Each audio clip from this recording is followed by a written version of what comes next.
নিরাপত্তার স্বার্থে সাধারণ শিক্ষার্থীরা তাদেরকে ক্যাম্পাস থেকে বের করে দিয়েছে।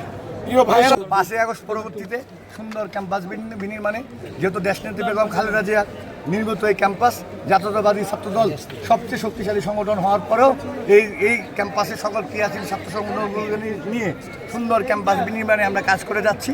ছাত্র সংসদ নির্বাচনে যারা বিতর্কিতভাবে নির্বাচিত হলো তাদেরকে নিয়েও আমরা কাজ করে যাচ্ছি, কিন্তু বারবার তারা এই ক্যাম্পাসের সৌন্দর্য নষ্ট করার জন্য এবং ক্যাম্পাসের পরিবেশ নষ্ট করার জন্য যখনই ইন্টিরিয়াম গভর্নমেন্ট ফল করেছে 12 ফেব্রুয়ারি থেকে তারা বিভিন্ন ধরনের নীল নকশায় গেছে।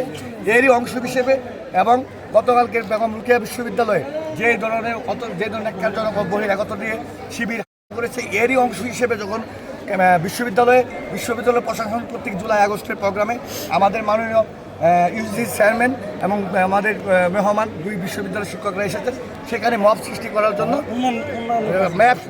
করার জন্য তারা যোগসু নেতৃবৃন্দ নামে বিভিন্ন কিছু যোগসু নির্বাচিত এক অংশ আমাদের যারা অন্য ছাত্র সংগঠন থেকে নির্বাচিত হয়েছে তারা না, ডাইরেক্ট শিবিরের প্রেসিডেন্ট সেক্রেটারি সহ তারা এখানে একটা মব সৃষ্টি করেন। সেখানে বিশ্ববিদ্যালয় প্রশাসন তাদেরকে বারবার অনুরোধ করার পরেও তারা এখানে মব সৃষ্টি করতে থাকে। জাতীয়তাবাদী ছাত্রদল এখানে তাদেরকে সাথে কথা বলতে গেলে তারা তেড়ে আসে। তারপর জাতীয়তাবাদী ছাত্রদল ক্যাম্পাস বিনির্মাণে সেই সব সমকামী সেসব শিবিরের সন্ত্রাসী নিরাপত্তার স্বার্থে সাধারণ শিক্ষার্থীরা তাদেরকে ক্যাম্পাস থেকে বের করে দিয়েছে।